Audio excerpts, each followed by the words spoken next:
기억나시나요? 네, 지난주에 못 오신 분들도 있지만 우리가 늘 지금 시편 말씀을 통해서 하나님께 우리의 시선을 두는 거예요. 하나님께 우리의 기도를 통해서 우리에게 기도를 하나님 앞에 보내는 거예요. 주파수를 맞춰라.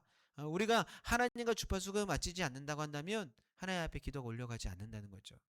우리의 죄 때문에 세상의 어둠 가운데 여러 가지 혼란 가운데 하나님을 바라볼 수 없는 것들이 너무나 많이 있죠. 그런데 우리 인생의 위 가운데 우리가 기도의 주파수를 주님께 맞출 때, 주님께 채널을 고정할 때, 신앙의 안테나를 깨끗하게 청소함을 통해서 하나님과 소통이 잘 될 때, 또 그것이 바르게 전송이 되어져서 그냥 나 혼자만 그 은혜 가운데 누리는 것이 아니라 어떻게 해요? 세상 가운데 믿지 않는 자들에게 그 하나님의 사랑과 은혜를 나타내는 것이 하나님과의 주파수를 잘 맞추고 또 하나님이 뜻 가운데 바르게 사는 모습임을 지난 말씀 가운데서도 보았습니다. 오늘 말씀 가운데서도 우리 어버이 주일을 맞이해서 하나님께서 분명하게 말씀하십니다. 시편의 18편의 말씀을 통하여서 우리의 삶을 어떻게 살아가야 되는지, 또 어떠한 내용을 가지고 어떠한 신앙을 가지고 삶을 살아가야 되는지 분명히 말씀하고 계세요. 오늘 우리에게 주신 그 말씀을 사모함으로써 여러분들의 길을, 영적인 길을 활짝 여시게 주님을 축복합니다. 아멘. 여러분, 부모들은 아이를 키울 때 헤아릴 수 없는 사랑을 쏟아부어요. 그렇죠? 한번 생각해 보세요. 여기 있는 부모님들도 계시고 또 나의 사랑하는 부모님을 한번 생각해 보세요. 우리 부모님들이 여러분들 얼마나 사랑하셨어요. 그렇죠? 기억이 잘 안 나요. 이런 사랑을 받아본 적이 있나? 그렇다고 한다면 기억이 안 난다고 나는 우리의 자녀 가운데 얼마나 많은 사랑을 주고 있습니까? 그렇죠? 엄청 준다고 생각하죠. 예.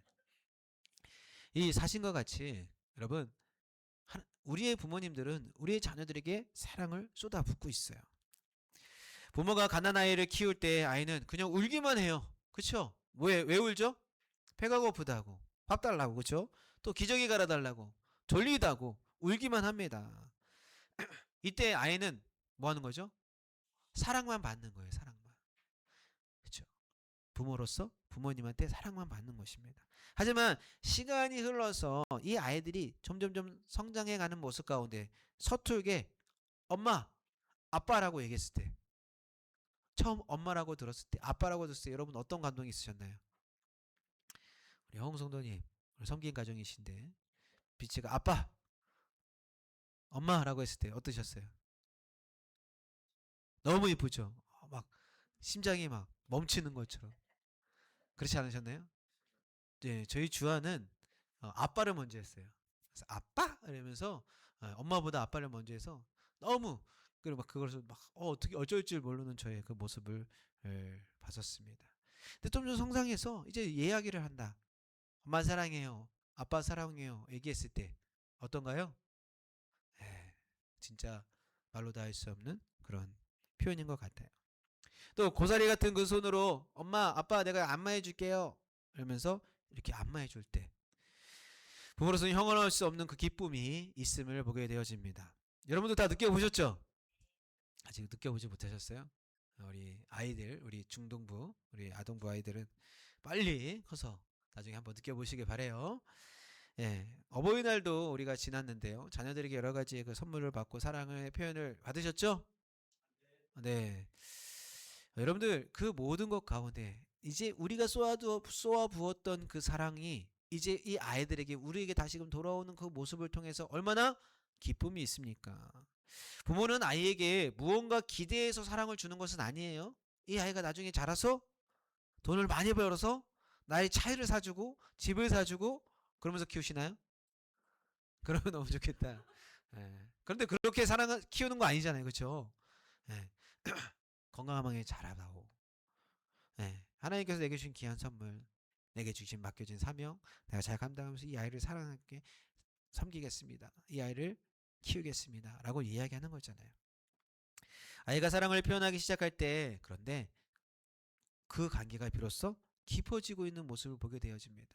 내가 사랑을 쏟아부었지만 이 아이가 이제 사랑만 받는 것이 아니라 도리어 그 사랑을 다시금 표현해주고 또 나를 그에게 그 모든 것들이 나타날 때 그 관계는 비로소 깊어진다라는 것이죠. 오늘 본문의 주인공인 다윗도 그러했어요. 다윗은 하나님이 무능하고 연약한 자의 힘이 되어 주시고 피난처와 요사가 되어 주시는 분임을 알았습니다. 지금 우리가 시편의 1편부터 18편까지의 말씀을 봤는데요. 이 모든 말씀들 가운데서 다윗은 절규하는, 탄식하는 그런 시도 있었지만 찬양하는 시도도 많이 있었죠. 그러면 그 가운데 절규를 할지라도 다윗은 뭐라고 얘기하고요? 여호와께로만 피한다라고 얘기하고 있어요. 여호와를 찾는다라고 했어요. 그랬더니 지금 내 주위에 있는 모든 자들을 누가 막아주세요? 주님께서, 하나님께서 자기를 막아주신다라는 고백을 하고 있는 것이죠. 그는 기도의 응답을 통해서 위로와 안식을 누리면서 하나님이 자신을 사랑하신다는 확신을 가지고 있었어요. 그러나 거기에 멈춰 있지 않고 이제 자신이 받은 그 사랑을 이제 어린 아이의 믿음에서 벗어나서 어떻게 해요? 이제 하나님을 향해 자신의 사랑을 고백하는 성숙한 사람으로 나아갔다라는 거죠. 어린 아이의 그런 신앙에 머물러 있어서는 안 돼요. 여러분, 어린 아이가 너무나 사랑스럽죠. 그렇다고 해서 이 아이가 1년, 2년, 3년이 지나도 똑같은 모습이라고 한다면 어떤가요? 너무나 걱정스럽죠. 문제가 생긴 거잖아요. 그렇죠? 그럼 여러분 어떡하나요? 병원에 데려가잖아요. 이 아이에게 무슨 잘못된 것이 아닌가라고. 여러분 신앙도 마찬가지예요. 우리의 모습이 하나님 보시기에 너무 이쁘다라고 거기에 멈춰 있으면 안 된다는 거죠. 신앙은 성숙해 가야 된다는 거예요. 근데 우리는 많은 사람들이 이 어린아이의 신앙에 멈춰 있을 때가 너무나 많이 있어요. 여러분 성장한다라는 것은 뭐가 있나요? 성장통이 있어요. 하연아, 잠을 잘 때 다리가 아픈 기억 있어요? 없어요?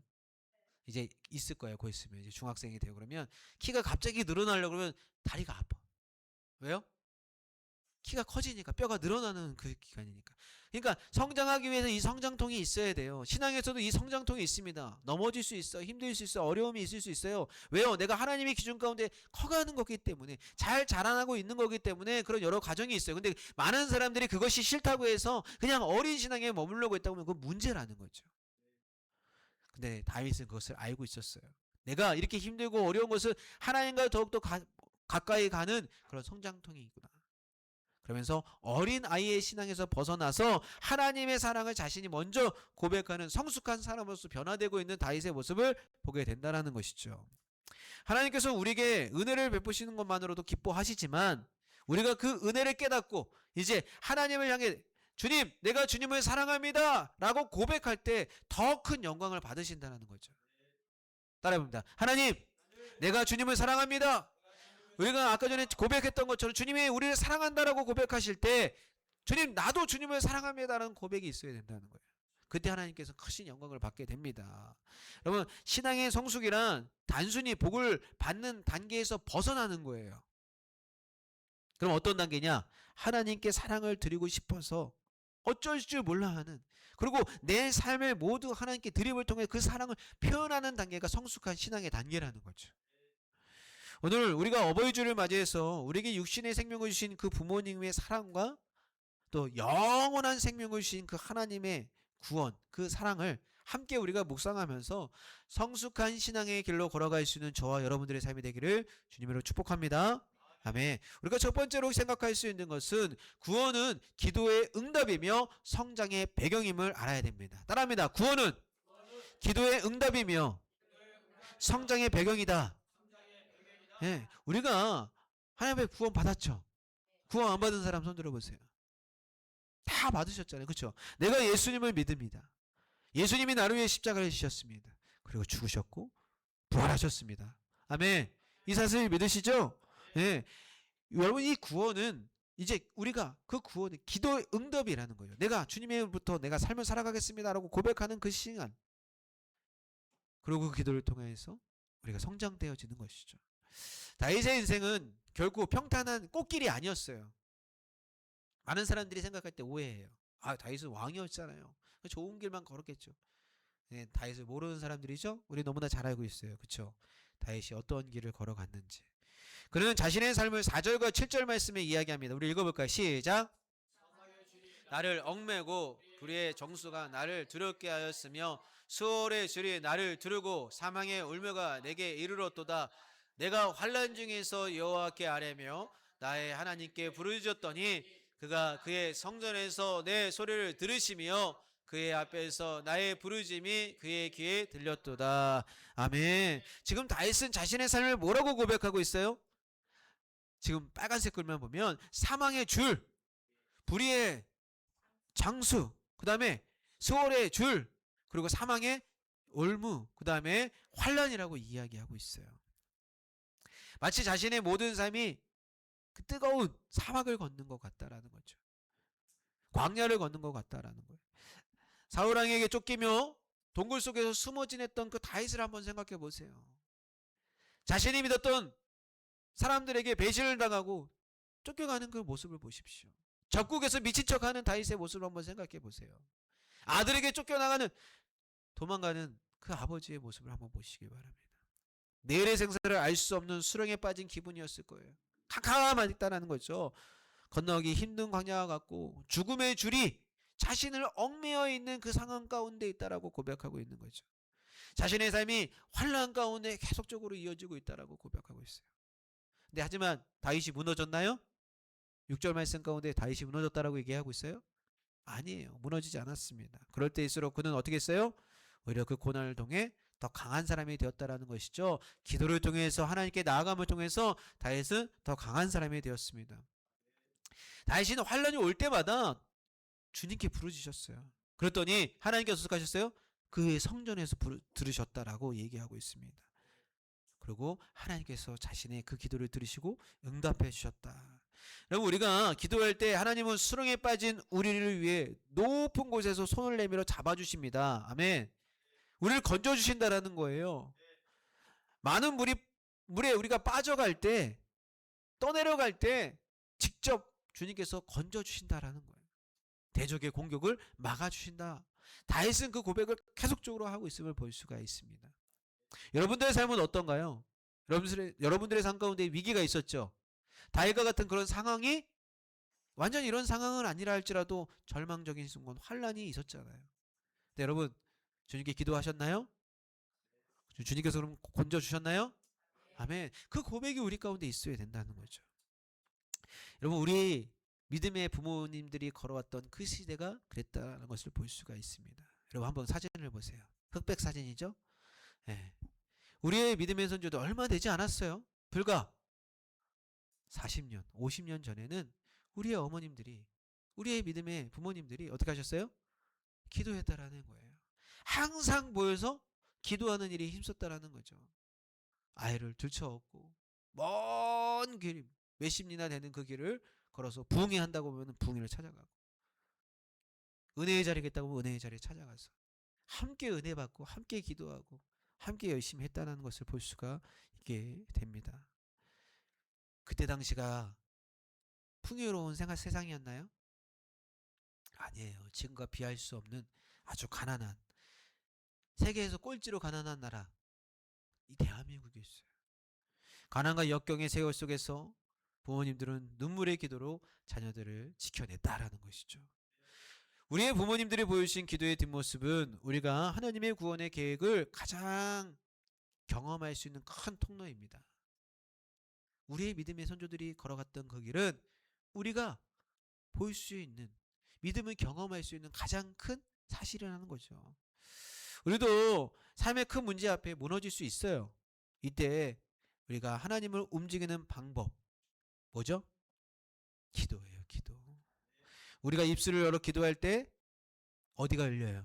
하늘문이 열리고, 하나님께서는 우리에게 영적인 힘의 띠를 우리에게 띠띠우셔서 우리를 강력한 용사로 세워주심을 믿으시길 바랍니다. 아멘. 두 번째로, 구원은 생존을 넘어서 승리와 변화라는 사실을 알아야 됩니다. 따라합니다. 구원은 생존을 넘어선 승리와 변화이다. 네, 많은 사람들이 기도할 때 뭐라고 기도해요? 여러분, 뭐라고 기도해요? 문제가 생기면. 다빈아, 문제가 생기면 다빈이 기도하지? 안 하나? 어른들한테 물어볼까요? 여러분, 뭐라고 기도하십니까? 문제가 생기면 하나님 이 문제만 해결해 주세요 라고 기도합니다. 그렇죠? 이 문제만 해결해 주면 내가 하나님 잘 믿을게요. 주일날 빠지지 않을게요. 섬기도 잘할게요. 봉사도 잘할게요. 목사님 말씀도 잘 듣고 앞장서서 일하겠습니다라고 얘기합니다. 하지만 하나님은 응답하실 때 단순히 생존에 그치지 않으신다라는 거죠. 우리가 기도하면 하나님은 단순히 문제를 해결해 주시는 것에 그치지 않고 그것만 보는 게 아니라 든든한 반석 위에 올려놓으신다는 거예요. 그 문제뿐만 아니라 다른 문제가 와도 흔들리지 않는 반석 위에 우리를 세우신다는 거죠. 어느 때? 기도할 때. 기도는 기회를 기회로, 환난을 영광으로 변화시킵니다. 아멘. 여러분 에스더 혹시 생각나시죠? 에스더. 네, 에스더가 이제 이야기 생각나세요? 잘 기억이 안 나시나요? 이스라엘 백성들이 하만의 계략으로 인해서 다 죽게 생겼어요. 그렇죠? 네. 왜요? 모르드게가 하만에게 인사를 안 하니까 하만이 내가 2인자인데 왕도 나를 좀 세워주는데 너가 나한테 인사를 안 해? 쟤 누구야? 이스라엘 포로로 잡혔던 그 이스라엘 민족이라고? 안 되겠네. 다 죽여버려야 된다. 계략을 세워서 왕의 조서를 내리고 각 지방마다 다 이스라엘 백성들을 위험에 처하게 만드는 그 모습 가운데에서 이제 모르드게가 어떻게 했어요? 1절 읽어볼까요? 시작. 모르드게가 이 모든 일을 알고 자기의 옷을 찢고 굵은 베옷을 입고 재를 뒤집어 쓰고 성중에 나가서 대성통곡하며 뭐 했다고요? 기도했다라는 거예요. 대성통곡하며.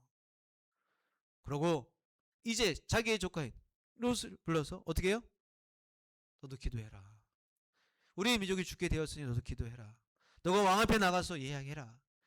에스더도 그 이야기를 듣고 내가 죽으면 죽으리라 라는 마음을 가지고 같이 기도하고 왕 앞에 나아가죠. 여러 가정 가운데서 그 모르드게가 어떻게 됐나요? 기도했을 때 그 위기가 벗어나게 되어지고 그 위기만 벗어났나요? 아니에요. 도리어 영어로운 삶으로서 인도받는 모습을 보게 되어집니다. 아멘. 여러분 다윗 또한 고난을 거스를수록 더욱 존귀한 사람이 되었다라는 것이죠.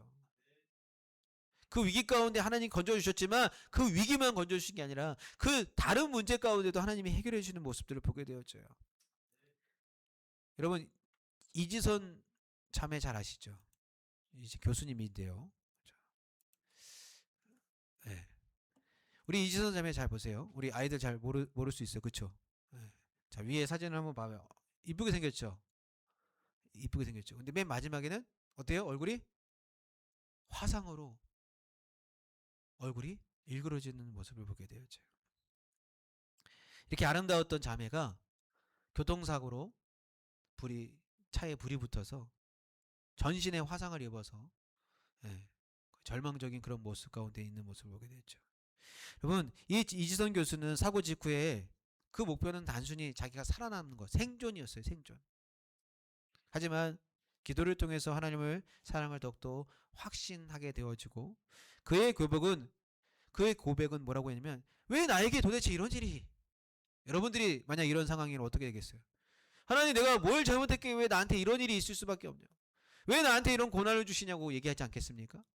이시영 교수 마찬가지였어요. 하지만 이런 고백이 기도를 통해서 어떻게 변화됐냐? 주님 나를 통해 하실 일이 무엇입니까? 의 기도로 바뀌었다라는 것이죠. 그녀는 사고 이전보다 더 큰 영향력을 가져서 수많은 사람들에게 희망의 빛을 비추는 그런 귀한 도구로서 사용되어지고 있습니다. 바로 승리하는 삶을 살아갔다라는 것이죠. 여러분 하나님은 우리를 수렁에서 건져주실 뿐만 아니라 그 고난 통해서 우리를 더 존귀한 자리로 이끌어 가신다는 사실을 믿으시기 바라요. 기도는 우리를 단순히 생존자로 만드는 것이 아니에요. 하나님의 영광을 드러내는 정복자로 만든다는 사실입니다. 생존자로 머물리지 마세요. 하나님의 더 영광스러운 세상을 정복할 수 있는 귀한 삶들이 되시게 주면 축복합니다. 그렇습니다. 기도의 가장 놀라운 응답은 상황의 변화보다 내가 변하는 거예요. 내가. 이선 씨는 얼굴이 변했나요? 기도했더니 다시 깨끗해졌어요? 온전한 모습이 변했나요? 아니에요. 상황은 똑같습니다. 하지만 내가 변했더니 하나님께서 그것을 하나님의 크신 은혜로 변화시켜 주셨다는 거죠. 기도를 통해서 하나님의 사랑을 더욱더 확신하게 되었고 우리 안에 있는 이제 하나님이 내 삶 가운데 하실 일이 무엇인지 하나님이 나를 어떤 도구로서 사용하실지를 더욱더 기대하면서 믿음의 방패로서 우리의 삶을 나타낼 수 있는 삶이 되었다라는 것입니다. 이것이 바로 원수를 끝까지 쫓아가 최후 승리를 얻는 권세라는 것이죠. 우리가 늘 찬양하잖아요. 최후 승리를 얻기까지. 여러분, 그것은 고단한 길이에요. 힘들고 어려운 길입니다. 하지만 우리가 기도할 때 그 길은 가능하다라는 거죠. 주님이 우리와 함께 하시니까, 주님이 우리에게 응답하시니까, 주님께서 행하 주실 거니까 우리가 이 모든 것들을 경험해 봐야 됩니다. 그래야 돼요. 우리가 경험해 봐야 돼요. 그때 우리의 자녀들에게 알려줄 수 있는 거예요. 부모님이 신앙 안에서 승리하는 모습을 보일 때 자녀들은 하나님은 살아계신다라는 확신을 알게 된다라는 것이죠. 어저께 우리 아이들과 차를 타고 이제 스카이랜드로 가는 길에 우리 이지혜 성도님이 이야기했어요. 하루는 힘들고 어려워서 열심히 하나님을 찾았대요. 하나님, 너무 아파요. 나 고쳐주세요. 왜 이렇게 아플까요? 그랬더니 연주가 엄마를 희한한 눈으로 쳐다봤다라는 거죠. 네. 근데 그런 하나하나의 모습이 우리 자녀들에게 늘 남게 되는 거예요. 아, 힘들고 어려우면 주님을 찾아야 되는구나. 주님을 찾았을 때 하나님께서 낫게 해주시는 그 모습을 보여줄 때, 그래, 저게 바로 진리지, 저게 바로 하나님이시지라는 것을 우리 아이들에게 보여줄 수 있다는 것이죠. 부모님의 인내와 승리는 자녀들에게 상상하지 못하는 놀라운 하나님의 계획을 꿈꾸게 만든다는 것이죠. 물론 육신의 부모님도 마찬가지입니다. 교회 안에 있는 우리 믿음의 부모님들도 마찬가지예요. 우리가 예배하는 모습을 우리 아이들에게 보여줘야 돼. 어떻게 하는 것이 예배하는 모습인지. 그럴 때 우리 교회 안에 있는 다음 세대들이, 아, 저게 하나님을 예배하는 모습이구나, 하나님을 찾는 모습이구나, 하나님이 일하시는 것이구나 라고 깨닫게 된다는 것입니다. 마지막 세 번째로, 구원을 증거하며 하나님의 증거하며 신앙을 전수해야 합니다. 따라합니다. 구원을 증거하며 신앙을 전수해야 합니다. 네. 성숙한 믿음은 받은 은혜를 나만 아는 것이 아니라고 했어요. 그렇죠? 그 은혜를 보답하는 마음으로 품는 거예요. 지난 시간에도 말씀드렸잖아요. 그죠? 바른 신앙으로서 어떻게 전해야 된다. 우리도 마찬가지예요. 내가 받은 그 은혜, 구원의 감격, 그 신앙을 나만 갖고 있는 것이 아니라 전해야 된다는 거죠. 우리는 정말 맛있는 음식이 있으면 어떻게 하나요? 나만 알아야지. 그러나요? 지난주 이현우 일사님 수요일날 맛있었죠? 네. 저만 알고 있었나요? 아니에요. 이현우 선생님, 정말 맛있는 데입니다. 다음엔 우리 정식사람하고 꼭 오실 거예요. 같아요. 막 이렇게 얘기했어요. 그렇죠? 맛있으면 네, 우리가 시키지 않아도 주변에 말하게 되어져 있어요. 저 집 맛집이다. 그렇죠? 그래서 막 블로그에도 이 집 맛집입니다라고 막 사람들이 그러잖아요. 근데 하물며 생명 건진 구원의 은혜는 어때요, 여러분? 여러분이 받은 그 구원의 맛은 어떠시냐는 거예요. 가만히 있을 수 있어요? 목사님, 저는 아직 맛을 못 봐서. 맛보시길 주님을 축복합니다. 주님께서 주신 그 구원의 은혜, 구원의 감격, 그것을 바로 알았을 때 우리는 전할 수밖에 없다라는 것입니다. 우리 귀한교회 이름이 뭐예요? 그리스도의 향기죠. 여러분, 뭐 나쁜 향도 그렇지만 좋은 향은 어때요? 가만히 있어도 향기가 흩어져서 사람들이 이게 무슨 냄새지? 합니다. 그렇죠? 가만히 있어. 우리가 기도함을 통해서 열심히 그리스도인으로서 삶을 살아가면, 하나님의 뜻 가운데 삶을 살아가면 세상에 많은 사람들이 우리의 모습을 보고 주님을 알게 된다는 거죠. 여러분, 진정한 찬양은 입술의 노래를 넘어서 나의 삶을 통해서 하나님의 이름이 높여지는 거예요. 막 성악가 정말 노래 잘하는 사람이 막 찬양한다 할지라도 하나님이 기뻐하실까요? 그 안에 진실이 없다면. 페이를 받고 많은 지금 이렇게 보면 뭐 찬양 간증회 막 하잖아요. 그럼 와가지고 막 100만 원씩 200만 원씩 받고, 그런 모습 가운데에서 정말 그 안에 그가 하나님을 진실되이 만나지 못했다고 한다면, 또 하나님을 전하지 못한다고 한다면 하나님이 기뻐하실까요? 아니라는 거죠. 그런데 음치박치예요. 근데 정말로 그 안에 진실함이 있어요. 하나님을 사모함이 있어요. 찬양한다면 다른 사람들은 조용히 해, 너 노래도 못하면서 한다 할지라도, 하나님은 우리가 누구한테 찬양하는 거예요? 사람들한테 찬양하는 건가요? 보여주려고 찬양하는 거예요? 아니잖아요. 그렇죠? 하나님은 제일 기뻐하신다는 거죠. 근데 그 모습이 어디서 나타나야 되나고요? 노래할 때만 아니에요. 삶의 모습으로 나타나야 된다는 거예요. 삶의 모습으로. 그럴 때 다른 사람들도 하나님을 볼 수 있고 주님을 영접할 수가 있게 되는 것입니다. 하나님은 우리 사람이 모든 사람들이 구원받길 원하세요. 그런데 그 유일한 중보자는 누구시죠? 예수님이라는 거죠. 예수님을. 우리가 예수님의 이름으로 기도하고 응답받는 삶을 사람들에게 보여줘야 돼요. 우리 주변의 자녀들과 우리의 이웃들과 함께 하나님의 은혜를 고백하는 자리에 서게 돼야 된다는 거죠. 누구를 고백할 때? 예수님을 나타낼 때, 예수로서 삶을 살아갈 때. 가장 중요한 증거는 바로 우리 자녀들에게 이 사랑을 이어가는 것입니다. 이어가는 거예요. 이웃들에게도 줘야 되지만 가장 먼저 내 사랑하는 자녀들에게 알려줘야 되잖아요.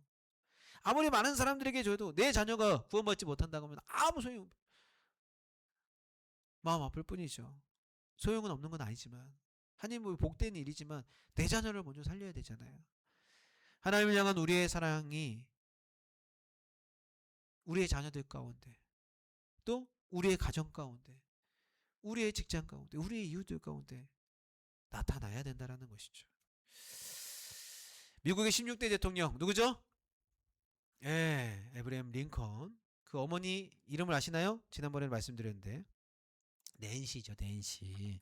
네, 낸시 여사는 예, 링컨이 어렸을 때 죽게 되어집니다. 가난했던 어머니가 어린 링컨에게 남긴 유일한 재산은 손때 묻은 낡은 성경책뿐이었어요. 이 낸시는 숨을 거두기 전에 아들에게 이야기합니다. 내게 수만 평의 땅을 물려주는 것보다, 물론 내게 없지만 그것보다 어떻게 해요? 이 성경책 한 권을 물려주는 것이 그 어머니께 더 기쁘다라고 얘기했어요. 왜 그랬을까요? 그 진리가 그 안에 담겨있기 때문에, 참된 기쁨이 그 안에 있기 때문임을 보게 되어집니다. 그 어머니는 신앙의 중요성을 가르쳐줬어요. 링컨은 평생 그 성경을 읽으면서 하나님의 구원을 체험했고 노예 해방이라는 거룩한 사명을 완수했고 미국의 가장 존경받는 대통령으로서 지금까지도 하나님의 영광을 드러내는 귀한 도구로서 사용되었습니다. 아멘. 자, 그래서 지금도 미국에 가면 이 링컨이 읽었던 성경책이 보관되고 있어요. 워싱턴에 있는 링컨 기념관에는 지금도 그가 평생 갖고 다녔던 낡은 성경책이 전시되어 있는데, 대통령이 세워지잖아요. 그러면 성경책에 좀 웃기긴 해요. 좀 잘 믿지도 않는 것 같은데, 예, 성경책에 손에 대고 예, 자기가 다짐합니다. 선포해요. 예, 하나님의 뜻 가운데 이 나라를 잘 세워가겠다라고. 근데 이 링컨의 성경책이 이제 사용될 때가 있어요. 오바마 대통령 때도 이 링컨의 성경책이 사용됐던 것을 보게 되어집니다. 여러분, 우리 부모들이 남겨줘야 할 위대한 유산은 바로 믿음이라는 거죠. 믿음. 우리 또한 자녀들에게 세상의 물질보다 하나님의 은혜를 고백하는 법을 가르치는 그런 성숙한 부모들이 되어야 된다는 것을 우리가 배우게 되어집니다. 오늘 우리는 다윗의 고백을 통해서 세 가지를 배우게 되어져요. 첫 번째는 뭔가요? 기도로 하나님의 구원을 매일 체험하며 성장해야 된다라는 것입니다. 두 번째는 구원은 우리를 존귀한 승리자로 변화시킨다는 사실이에요. 세 번째는 우리는 이 구원의 은혜를 삶으로써 증거하고 전수해야 한다는 사실을 배웠습니다. 그러면 성령님은 오늘 우리에게 말씀하세요. 받은 기쁨을 넘어서 나를 사랑한다라고 고백해 주겠니? 라고 이야기하십니다. 이 대답에 여러분 어떻게 말씀하시겠어요? 뭐라고 얘기하신다고요? 받은 기쁨을 넘어 나를 사랑한다라고 고백해 주겠니?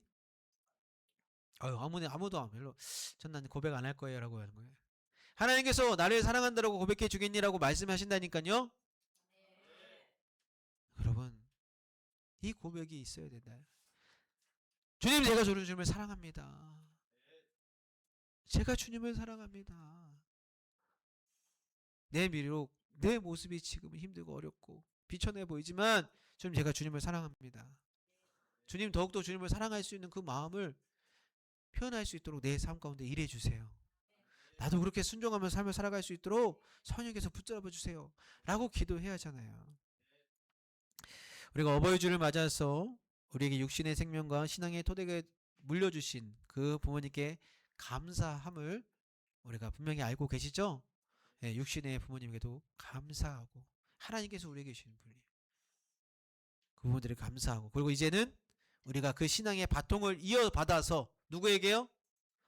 예, 하나님을 진정으로 사랑한다라고 고백하는 성숙한 그리스도인들이 되어서 우리의 자녀들에게 그것을 알려줄 수 있는 삶이 되어야 된다는 것이죠. 우리의 삶이 하나님의 이름을 높이며 찬양하며, 또 우리의 자녀들도 우리를 보면서 나도 부모님이 믿는 하나님을 사랑합니다 라고 고백할 수 있게 하는, 그 믿음의 길을 걸어갈 수 있는, 믿음의 유산을 남길 수 있는 저 여러분들의 삶이 되기를 주님으로 축원합니다. 아멘. 자, 우리 주신 말씀을 생각하면서 찬양하고 기도함으로써 예배를 마치겠습니다.